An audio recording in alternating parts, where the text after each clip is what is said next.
Vamos a comenzar leyendo en el Evangelio de Lucas y lo vamos a hacer en el capítulo 18. Lucas 18, vamos a leer los versículos del 22 al 29. Al 30 mejor. Vamos a ir Lucas capítulo 18, versículos 22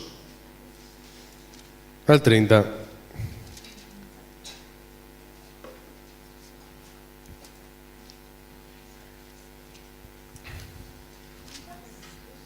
Lucas 18 del 22 al 30. Todos a una voz vamos a leer juntos todos estos versículos, que empieza por el 22 diciendo: Jesús, oyendo esto, le dijo: aún te falta una cosa. Vende todo lo que tienes y dalo a los pobres, y tendrás tesoro en el cielo, y ven, sígueme. Entonces él, oyendo esto, se puso muy triste, porque era muy rico. Al ver Jesús que se había entristecido mucho, dijo: cuán difícilmente entrarán en el reino de Dios los que tienen riquezas, porque es más fácil pasar un camello por el ojo de una aguja que entrar un rico en el reino de Dios. Y los que oyeron esto dijeron: ¿quién pues podrá ser salvo? Él les dijo: lo que es imposible para los hombres es posible para Dios. Entonces Pedro dijo: he aquí, nosotros hemos dejado nuestras posesiones y te hemos seguido. Y él les dijo: de cierto os digo que no hay nadie que haya dejado casa, o padres, o hermanos, mujer, o hijos, por el reino de Dios, que no haya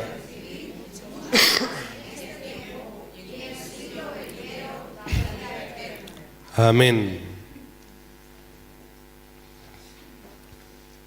Es una pena que no hayáis podido estar todos en Obreros esta mañana, porque digamos que el mensaje no es que sea una continuación, pero sí tiene mucho que ver. Y veíamos que esta mañana lo que para la gente es normal, ¿no? Y usábamos la palabra normal, normal como lo común, como lo corriente, como lo que la gente suele hacer, ¿verdad? Y es normal vivir queriendo tener un estilo de vida en concreto, ¿verdad? Es usual, es lógico. Pero podríamos llegar a decir que es lícito. Incluso Pablo en 1 Corintios, en el capítulo 10, versículo 23, dice: todo me es lícito, ¿verdad? Todo lo puedo hacer. Pero ¿cómo sigue el versículo? No todo me conviene. Lo que es normal no tiene que ser normal para mí. Y podríamos incluso decir: es que tengo derecho a esto. Tengo derecho. Parece en la Constitución de los Estados Unidos, ¿no? Tenemos derecho a ser felices. Porque parece que Occidente es como la tierra de las oportunidades, la tierra donde se cumplen los sueños, ¿verdad? La gente llega aquí diciendo: ay, voy a tener un estilo de vida así o asá, y voy a poder conseguir estas cosas u otras. Podemos justificarnos y encontrar lógica en que lo que vemos, lo queremos, ¿verdad? Lo que vemos a la persona que tiene al lado es lo que deseamos. Vemos normal vivir conforme la envidia. Vemos normal, nos justificamos al querer y al desear muchas cosas. Es normal, ¿verdad? Es incluso normal pedir la botella de agua y que tu mujer venga y te la traiga llena de agua. Por favor. No la ha pillado a la tercera, a ver si a la cuarta. Gracias, gracias. Es normal y es lógico, ¿verdad? Porque necesitamos agua para vivir. Y el que predica necesita agua para no romper la voz. Y es normal también agradecérselo, ¿verdad? Normal, la palabra normal, lo lógico, lo que es, incluso podemos llamar natural, ¿verdad? Pero el problema es que, como veíamos esta mañana, hay algo que nos obliga y nos incita a decir que esto es normal, ¿verdad? Llegaba y veíamos como esta mañana una persona muy inteligente y muy formada, con mucho poder, decía: nosotros podemos escoger el estilo de vida que queremos llevar. Podemos escoger vivir un estilo de vida más austero, un estilo de vida más sencillo, o podemos decidir tener un estilo de vida basado en el trabajo, en el esfuerzo y en el almacenar cosas, en el conseguir cosas. Podemos decidir, pero había una pregunta que él hacía después y era: ¿de verdad tú puedes decidir el estilo de vida que quieres? ¿De verdad tú tienes la capacidad de tomar esa decisión? Yo tengo una respuesta, y es que la gente nace con la obligación de vivir un estilo de vida en concreto. Nos crecemos y nos formamos con una obligación que a veces no es visible, pero que está ahí. Es lo obligatorio, es lo canónico, lo ortodoxo, es lo normal. Porque nadie quiere ser una persona anormal, nadie quiere ser una persona que viva, ¿verdad?, al otro lado. Nadie quiere ser una persona que esté fuera de lo que la sociedad tilda como lógico. Pero, ¿podemos llegar a vivir con menos? Otra pregunta que ocurría esta mañana, ¿verdad? Es una pregunta que nos suscita muchas veces al pensar en dinero. ¿Podemos vivir con menos? Porque más no es siempre que es mejor, ¿verdad? Si ahora mismo entrasen por aquí 1000 personas, nos asfixiaríamos todos y moriríamos. Más no es mejor. Cuando tengamos una casa más grande, ¿sabéis lo que ocurre? Tienes que pagar más impuestos, el IBI es mayor. Cuando tienes una casa más grande y quieres climatizarla en verano o en invierno, cuesta mucho más dinero.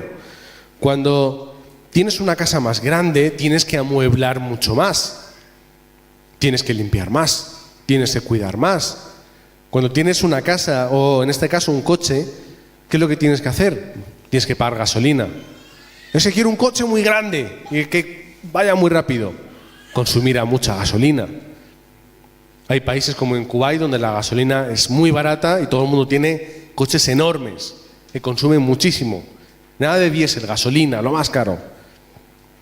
Pero aquí, ¿qué ocurre? Hay que mantenerlo. Un coche no me sirve, quiero tener 2. Vivimos justo encima de una dentista, que yo creo que tiene como 3 coches, si no 4, no sé cuántos tiene, porque cada día viene con uno, luego con otro, y coches caros. Pero ¿tú sabes lo que cuesta mantener esos coches? El seguro, mecánicos, etcétera, etcétera. ¿De verdad que más es siempre mejor? ¿Por qué digo esto? Porque el problema no es querer más o conseguirlo, el problema es que tenemos o nos sentimos en la necesidad de mantener lo que tenemos. Ese ha sido el gran problema de la crisis, ¿verdad? Hemos vivido por encima de nuestras posibilidades y cuando todo se ha derrumbado, no hemos podido mantener nuestros estilos de vida. Y ahí es donde han llegado problemas. ¿Podemos conformarnos con menos? Podríamos llegar a decir, necesitamos tener un estilo de vida que podamos mantener. Sin embargo, el estilo de vida que tenemos es un estilo de vida inconformista. No nos conformamos con poco, no nos conformamos con cosas sencillas y que podamos tener. Siempre soñamos tener más. Y eso es uno de los elementos que define el ser humano. Es un ser que es soñador, ¿verdad? Un perro no va a soñar hablar, ni va a soñar tener un trabajo y ganar dinero. El perro sabe lo que es y no quiere más, ¿verdad? El ser humano sí quiere más y sueña vivir por encima de sus posibilidades. Por eso es importante que nosotros aprendamos a vivir con lo que es necesario. Y podemos establecer en este caso la diferencia entre lo que es necesario y lo que es deseado. No es igual, ¿verdad?, lo que yo puedo desear a lo que yo puedo necesitar. Yo puedo desear tener una limusina, pero no la necesito. ¿Para qué quiero yo eso? Puedo desear tener un castillo, pero ¿para qué quiero yo un castillo? Puedo desear muchas cosas, pero no todo lo necesito. Tenemos que saber diferenciar en nuestra vida lo que es útil a lo que es atractivo. ¿Verdad que no siempre concuerdan estas cosas? ¿Verdad que a veces vemos anuncios de televisión de cosas muy atractivas visualmente, muy bien vendidas, pero que luego no son útiles o no son realmente útiles para mi vida? Tenemos que aprender a vivir, como por ejemplo veíamos esta mañana, a través de la sobriedad y de la austeridad. No es lo mismo que pobreza, es vivir con lo que es necesario en mi vida.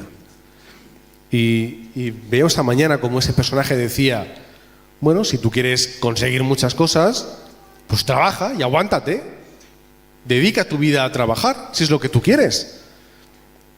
Pero tienes que decidir hacerlo. Tenemos que vivir con lo que realmente es necesario en nuestra vida. No es pobreza, es saber diferenciar lo que necesito y lo que no necesito. Y una frase muy importante también era que nosotros compramos con dinero, ¿verdad? Dinero es la herramienta, es lo que usamos.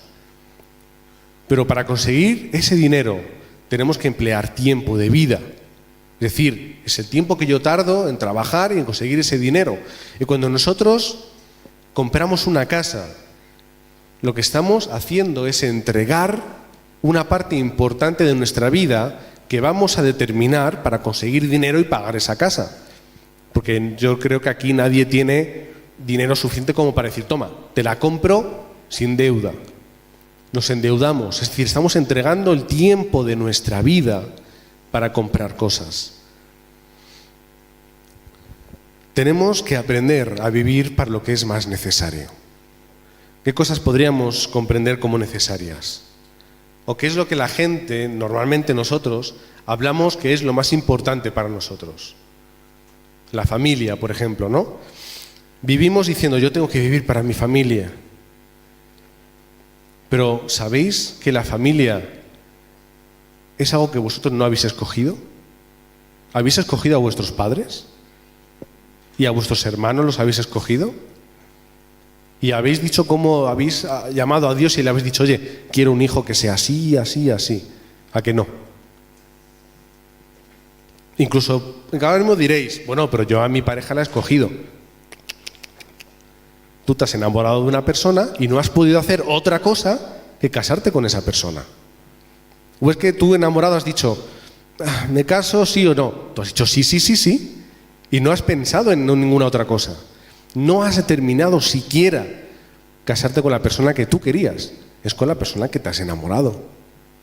Y el amor no se decide, no se determina. El amor aparece, ¿verdad? Nuestra familia no es algo que hayamos escogido. Es algo que Dios nos ha dado. Es el regalo que Dios nos ha dado. A veces para ayudarnos, otras veces para probar nuestra paciencia. En otros casos es el campo que Dios nos ha entregado para dar el Evangelio. La gente piensa en familia, necesitamos dar a la familia tiempo para que la unidad florezca. Necesitamos darle a nuestra familia tiempo para que la unidad en Cristo florezca. La gente dice, necesitamos tiempo para ayudarnos los unos a los otros. Vamos a darnos tiempo para aferrarnos al Evangelio. Vamos a darnos tiempo para ayudarnos a afianzar esa familia dentro del Evangelio. Luego la gente dice, no, es que los hijos, dentro de la familia, pero sobre todo los hijos. Preguntado a una madre, oye, de toda vuestra familia, ¿a quién cuidaréis como más? A los hijos. Habrá personas que digan, mira, lo siento mi marido, lo siento mis padres, mis hermanos, que les pase lo que sea, pero a mis hijos no. Todos tenemos ese sentimiento, ¿verdad? Son nuestros remanentes. Los hijos son nuestros remanentes. Tenemos que ayudarles a que ellos puedan comprender el pacto y la visión de su vida, a que ellos sean portaestandartes del Evangelio. No te preocupes del colegio en el que vayan a estar. No te preocupes de la ropa que tengan que usar, ni de las cosas que tengas que comprarles. Y ahora que estamos comenzando el colegio, ay, es que los libros, ay, es que las actividades extraescolares, ay, es que no sé qué, no sé cuántos. No os preocupéis, ocuparos de que ellos puedan crecer dentro del pacto y de la visión correcta. No os preocupéis del colegio que vayan a tener, de los estudios que vayan a alcanzar, del estatus social, que es ocuparos de que ellos, dentro de todo eso, tengan la visión correcta del Evangelio. La gente se preocupa mucho por su crecimiento personal, ¿verdad? La gente se preocupa de estudiar, de leer, de adquirir conocimiento. La gente se preocupa de descansar, de despejarse, de tener tiempos de soledad. La gente se preocupa de buscar la felicidad. Disfruta de Emmanuel profundamente. No te preocupes tanto de ti mismo. Disfruta de Emmanuel de una forma profunda. Estudia, pero profundiza en cómo funciona el mundo. Profundiza en cómo Satanás está haciendo funcionar el mundo. Descubre estudiando las respuestas que otras personas han obtenido dentro del Evangelio. Por eso siempre hablamos de que tenéis que leer libros biográficos de personas que han disfrutado y han experimentado el Evangelio en su vida, como Moody, como Wesley. Leed a Lutero, leed muchas cosas. Leed a los que han tenido respuesta y profundiza en ello. Despéjate, libérate, ten tiempos de tranquilidad para ti mismo, siendo lleno del Espíritu Santo. Es que hasta la sociedad se ha dado cuenta de que el ser humano no puede seguir el ritmo de vida que tiene. Y por eso la meditación y el Reiki y tantas filosofías están entrando no solamente en unas personas aisladas, sino que entran en puestos de trabajo, en compañías, entran en institutos, en colegios, en hospitales. La gente se da cuenta de todo esto, pero llénate del Espíritu Santo. Busca la felicidad dentro de la palabra, de la oración y del evangelismo. Fuera de ahí no hay felicidad. No vas a encontrar respuestas fuera. Incluso en la iglesia. Vamos a apoyar la iglesia, la obra social de la iglesia. Vamos a apoyar todas las actividades que tenemos en la iglesia.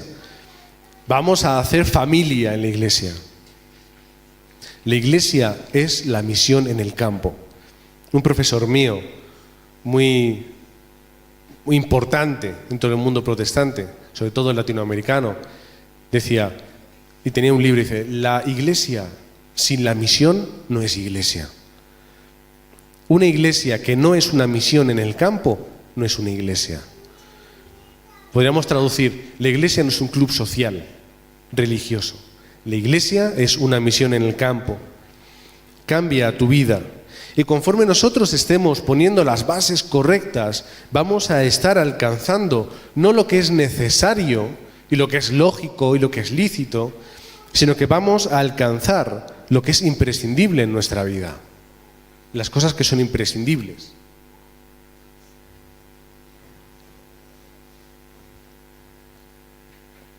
¿Qué es lo imprescindible en tu vida? Para mí lo imprescindible tendría que ser el pacto de Dios en mi vida. Poderlo comprender, poder comprender cómo el pacto en el Antiguo Testamento se ha ido cumpliendo palabra por palabra. Podremos llegar a comprender cómo en el Antiguo Testamento estamos leyendo en Génesis 3:15. ¿Qué dice Génesis 3:15? La cabeza de la serpiente que será pisada por el hijo de la mujer. En Génesis 6:14 y en adelante podemos ver a Noé construyendo ese arca para que todo aquel que en él esté no perezca. Podemos ver en Éxodo 3:18 el sacrificio de la sangre, el derramamiento de sangre por el cual ellos eran salvos. Podemos ver en Isaías 7:14 la palabra de que la Virgen concebiría y daría a luz un hijo. Cómo el pacto de Dios se está estableciendo desde Génesis hasta el último libro del Antiguo Testamento. Cómo el pacto de Dios, que era una promesa, es una promesa cumplida en el Nuevo Testamento. Podemos leer desde el comienzo del Nuevo Testamento, Mateo capítulo 1, versículos del 1 al 25, el cumplimiento de esa palabra de Isaías 700 años después. La Biblia escrita e inspirada por Dios, que ella misma se responde y en ella misma podemos ver el cumplimiento de sus promesas. Mateo 16:16, Cristo Cristo, Jesús es el Cristo, el Hijo del Dios, etcétera, etcétera. Todos tenemos en mente esa confesión de Pedro, ¿verdad? Porque hubiera sido muy fácil seguir la corriente de las personas y haber dicho: eres un buen maestro, eres un buen profeta, eres un buen hacedor de milagros, eres un buen rabí, eres un buen maestro, un buen profesor, eres alguien que nos enseña bien. Pero Pedro consiguió superar todo eso y darle la respuesta correcta. ¿Cuál es la respuesta correcta? Que Cristo era lo único que nadie podía ser, nunca. Nadie podía ser Cristo.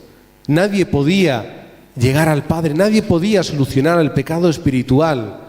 Nadie podía solucionar el pecado original a través de ninguna artimaña y de ninguna forma. Nadie podía, excepto Cristo. ¿Cuántos profetas hay en el Antiguo Testamento? Coged los mayores, coged los menores. Contadlos. ¿Cuántos hay? ¿Cuántos maestros podremos decir que hay en la Biblia? ¿Cuántos han hecho milagros en toda la Biblia? Muchos. Pero solo una persona podía ser Cristo. En toda la historia, ahora además hay mucho profeta, mucho maestro, ha habido muchos milagros en estos 2000 años, pero solo hay un Cristo. Por eso era importante que ellos pudiesen comprender a Cristo, porque era comprender la única respuesta para su vida y era comprender lo único que realmente iba a darles vida. Cristo es el que dijo en Juan 19:30, dice: cuando Jesús hubo tomado el vinagre, dijo: consumado es. Y habiendo inclinado la cabeza, entregó su espíritu. 2 palabras antes de morir. 2. Consumado es. ¿Qué quiere decir? Todo está hecho. Es la bendición del monte del Calvario, de que no tenemos que hacer más para conseguir. Ya está hecho, el regalo ya está entregado. Hechos 1, del 1 al 8, podemos ver cómo estaban esos 120 reunidos y donde Cristo les hablaba acerca del reino de los cielos. Es la bendición del monte del Olivar, donde les estaba dando el mensaje que ellos necesitarían. Yo aquí hace un tiempo traje un pensamiento y era: ¿por qué en la iglesia primitiva, a partir del capítulo 1, versículo 14, cuando se reúnen a orar, comienzan a obrar de esa forma? ¿Y por qué cuando a partir del capítulo 2 llega el Espíritu Santo, hacen esas cosas? ¿Y por qué al final de ese capítulo 2, en los versículos 41 en adelante, viven de esa forma ordenada, compartiendo el pan, con las oraciones, en la palabra y en el evangelismo? ¿Y por qué eso no se queda ahí, sino que dice que cada día se iba uniendo todo aquel que tenía que ser salvo? Es decir, había una continuidad. ¿Por qué ocurre eso? ¿Fue una decisión propia? ¿Fue lo que ellos decidieron hacer? ¿O puede que fuese el mensaje y la dirección que yo les estuvo dando durante esos 40 días? Porque es decir, en todo el tiempo que Jesús está en su ministerio, yo no le he escuchado a ordenar las cosas de esa forma tan clara y tan concisa. Durante esos 40 días Dios les estaría dando las directrices para tener victoria a la iglesia primitiva. Es la bendición del monte del Olivar, de ese tiempo profundo para coger la palabra y la dirección. Y más tarde, tener la bendición del aposento alto. Es esa tercera bendición, en la cual ellos estaban viviendo y experimentando el cumplimiento de la promesa, la llegada del Espíritu Santo, la salida al campo y el estar siendo testigos desde Jerusalén hasta, como veríamos, a Pablo llegar hasta Roma. Es la bendición del aposento alto. No nos olvidemos, 3 bendiciones: el monte del Calvario, el monte del Olivar y el aposento alto. Ahí se manifiesta el poder, ahí se manifiestan las respuestas, ahí se manifiesta el plan de Dios. Es lo más sencillo del mundo, ¿verdad? Pues poned toda vuestra vida ahí dentro, poned vuestro trabajo, vuestros negocios, vuestros estudios, vuestra familia, vuestra vida personal, todo, ponedlo ahí. Dejad de pensar en lo que sería necesario y bueno y en lo que os apetecería. Vivid dentro de esas 3 bendiciones. Y cuando viváis dentro de esas 3 bendiciones no vais a necesitar ni pensar en otra cosa, porque Dios os lo va a dar. ¿Qué es lo que dice Hechos 1:3? Y estuvo 40 días hablándoles del reino de los cielos. Mateo 6:33. ¿De qué os tenéis que ocupar primeramente? Del reino de los cielos. ¿Y todo lo demás? No os preocupéis de nada. ¿Qué es lo que la iglesia primitiva hizo? Cumplir en ese capítulo 2 en adelante lo que Jesús les había estado diciendo y remarcando 40 días. Qué pesado, ¿verdad? Lo que nosotros podemos leer en un minuto. Él estuvo 40 días. ¿Por qué? Necesitaban tener un tiempo profundo para poder empaparse, porque llegarían problemas, ¿verdad? ¿Qué es lo primero que hizo Jesús antes de comenzar su ministerio? Justo lo que hizo antes de escoger a los discípulos, etcétera, etcétera. ¿Qué es lo que hizo? Fue y se separó al desierto. ¿Durante cuánto tiempo? 40 días y 40 noches. ¿Casualidad? No sé si será casualidad o causalidad. Pero tuvo que tomarse un tiempo donde él profundamente era lleno del Espíritu Santo para comenzar ese tiempo. ¿A quién le servía que él se fuese 40 días? A nadie. ¿A quién le servía? A él. ¿Por qué? Necesitaba. ¿Cuánto menos necesitamos nosotros eso en nuestra vida? Por eso nosotros hace tiempo hablábamos de una especie como de desafío. Vive 40 días con la vida del evangelista, es decir, toma la palabra, la oración y el evangelismo todos los días, aunque sea complicado, aunque sea cargado, pero si lo consigues hacer durante 40 días, puede llegar a ser un hábito hasta el fin de tus tiempos. Puede llegar a convertirse en la base de tu vida. ¿Por qué? Necesitamos vivirlo de forma profunda.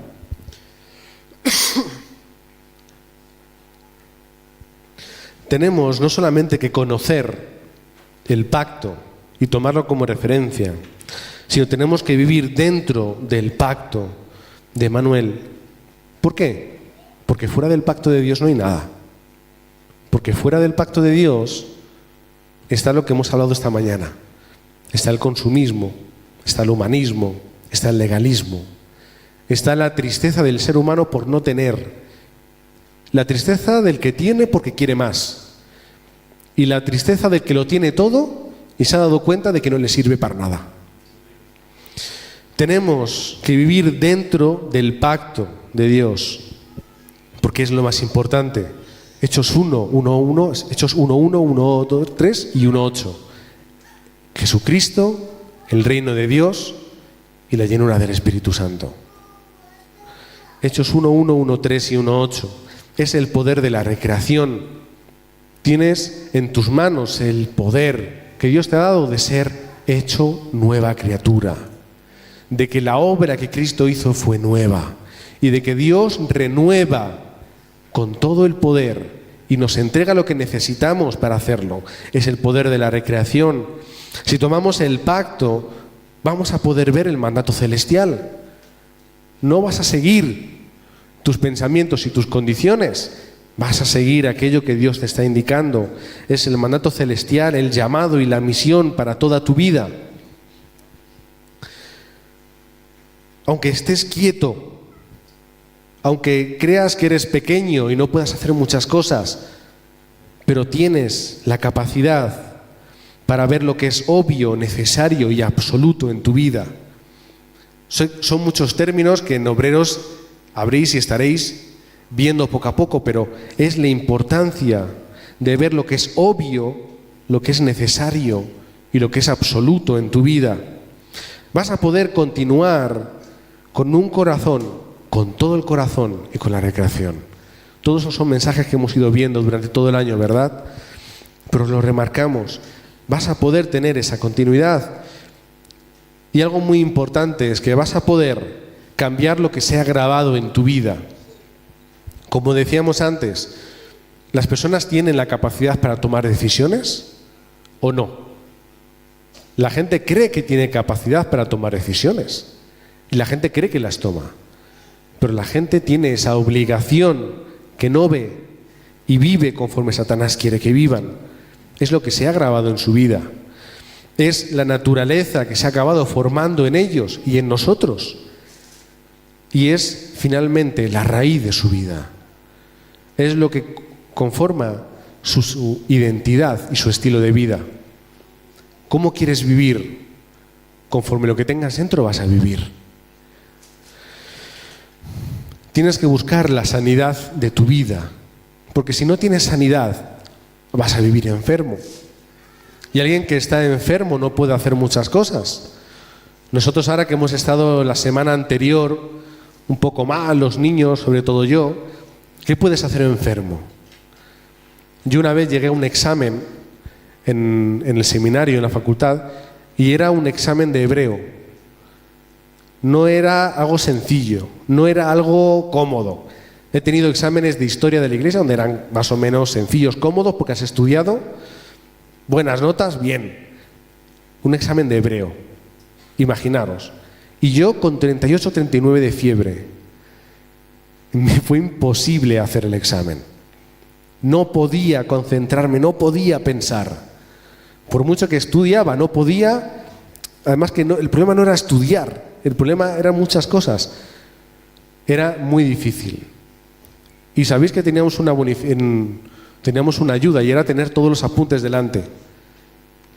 ¿Cómo de difícil a veces es estudiar un idioma así, aun teniendo todos tus apuntes delante?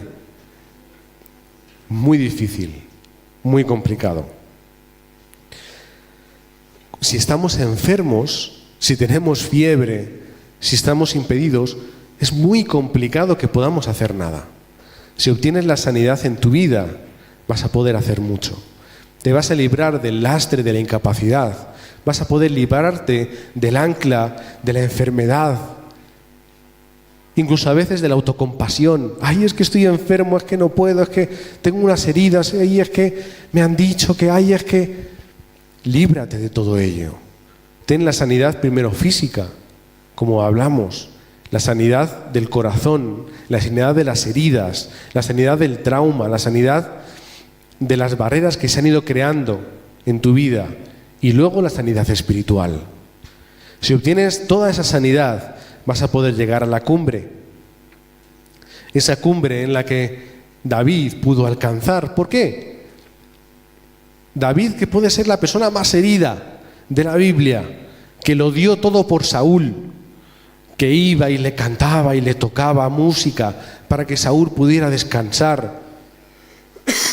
Una persona que devocionaba, una persona que entregó su vida para pelear con un gigante que le podría aplastar de un puñetazo. Él entregó su vida por todos los demás. Le dijo, yo voy para allá, si muero, muerto, pero yo voy a pelear contra él. Y aún así él tuvo que huir porque Saúl le quería matar por envidia.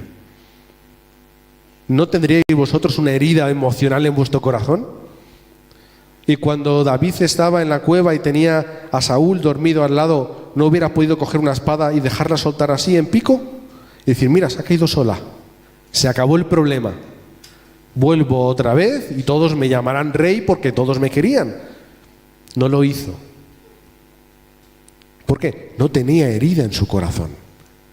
Él pudo llegar a la cumbre y pudo tener la sanidad. Y no le preocupaba. Le podía haber matado y se hubiera acabado el problema. No lo hizo. Él dijo, Dios tiene un plan y tiene un tiempo y un horario. Y yo lo seguiré. Que me intente matar, no importa. Ahí lo dejo, durmiendo. Le doy una señal ahí como para asustarle, me voy. Yo creo que lo hizo un poco para hacer la gracia. Él tenía la sanidad en su vida, por eso pudo llegar a la cumbre. Llegó a ser el rey más grande de la antigüedad o de la historia, lo que todo el mundo quiera decir. Llegó a ser una persona en la cumbre. ¿O es que José tampoco pudo tener heridas emocionales? Repudiado por sus hermanos y vendido. Maltratado por una mujer que engañó, mintió, se intentó abusar de él, luego encima tuvo que ir a la cárcel. El copero y el panadero que les ayuda y tal, y encima se olvidan de él. Durante años, él en la cárcel. ¿Cuántas heridas tendríamos? ¿Qué es lo que él hizo? El tener la sanidad y llegar a la cumbre. Lo que él no había soñado es llegar a la cumbre donde él estaba. El hijo pródigo, ¿qué es lo que esperaba el hijo pródigo? Ay, a ver si me dejan, por favor, llegar. Y por lo menos no me repudian. Como si fuera un primogénito. Le respondieron. ¿Por qué? El padre no tenía herida en su corazón. Estaba por encima. Estaba en la cumbre. No estaba abajo, restregándose y llorando o diciendo, ves, te lo dije. Él estaba por encima. Es el pensamiento de la cumbre, estar por encima. Que podamos ayudar a los remanentes a desarrollar sus talentos y no a desarrollar sus enfermedades espirituales y no a desarrollar sus heridas y no a desarrollar una vida no cimentada en el Evangelio. Vamos a ayudarles a que ellos puedan crecer con la visión correcta de la evangelización y puedan crecer en la cumbre. Y finalmente, para que podamos tener toda victoria, que es testificar a Cristo. No hay otra victoria en las personas. La victoria no es tener una casa grande o un coche bonito o que tus hijos vayan a un buen colegio y que luego estudien, etcétera, etcétera. Eso no sirve de nada.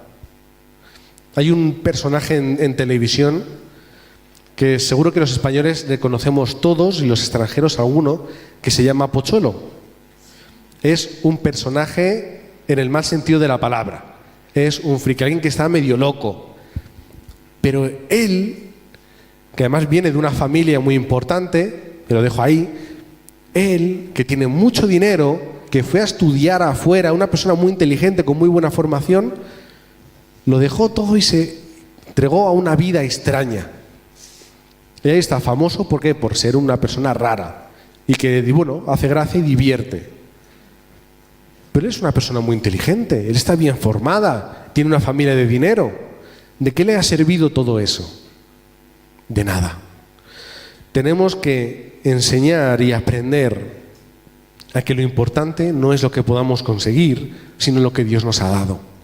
Lo importante no es lo que yo adquiero o por lo que yo vivo para conseguir, lo importante es lo que ya Dios tiene preparado para mí.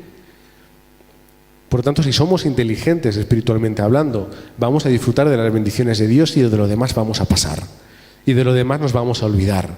Y de lo demás no nos vamos a preocupar. Yo y mi mujer podríamos estar preocupados por muchas cosas y no lo estamos.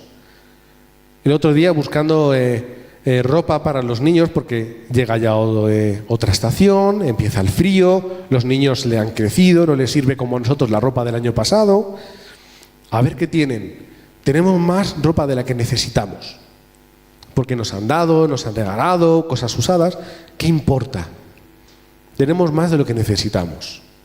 Podrían decir, ay, es que el coche que tenéis es más de lo que necesito. Ay, es que en la casa podríais tener esto, lo otro, si hicierais y tal. Vivimos casi gratis, bueno, porque es la casa de mi hermana, etcétera. Es decir, todo lo que hemos necesitado durante ese tiempo lo hemos tenido, sin luchar lo más mínimo. No importa, no te preocupes. Si tienes que hacer mucho, hazlo. Si tienes que hacer poco, hazlo. Si tienes que ir aquí, ve, y si no, quédate. Pero que todo sea dentro del pacto, que todo sea dentro de la guía de Dios y dentro de la fuerza que Él te da. Todo lo demás te llegará. Y lo que tú quieras que no te llegue es que no lo necesitas. Y si tienes poco, es que no necesitas más. Cuando yo he necesitado economía para viajar a Corea y para recibir entrenamiento, Dios lo ha provisto. ¿De cuántas formas? Muchas formas. Nunca me he preocupado. Nunca. Dios siempre ha entregado lo que era necesario. Cuando teníamos, lo dábamos. Cuando no, Dios nos lo ha provisto. Nunca hemos tenido que preocuparnos de nada. Tenemos que disfrutar de tener la victoria sin miedo y sin preocupación y sin inseguridad. A lo mejor no tenéis mucho. Gracias a Dios porque no necesitáis mucho. Como decía esta persona que veíamos el vídeo esta mañana, que mencionaba a Séneca, creo, y era: pobre no es el que tiene pocas cosas, es el que necesita de muchas. ¿Verdad? El remanente y el obrero y el discípulo es el que no necesita de nada, ni de lo poco ni de lo mucho. Lo único que necesita es disfrutar de Manuel en su vida. Amén. Señor, te queremos dar gracias porque no necesitamos nada que no sea estar contigo. Gracias porque no necesitamos ningún bien material ni humano. Lo que necesitamos es disfrutar de las bendiciones que ya nos has dado. Gracias porque tú provees y provees en abundancia, Señor, conforme estamos disfrutando de dedicarnos a establecer el reino de Dios en esta tierra. Y gracias porque tú lo cumples y lo cumplirás porque tú dijiste que estarías con nosotros hasta lo último de la tierra. Así que vamos a tomar esa palabra y esa promesa y vamos a ir hasta el último de la tierra a hacer discípulos. Oramos en el nombre de Cristo Jesús. Amén y amén.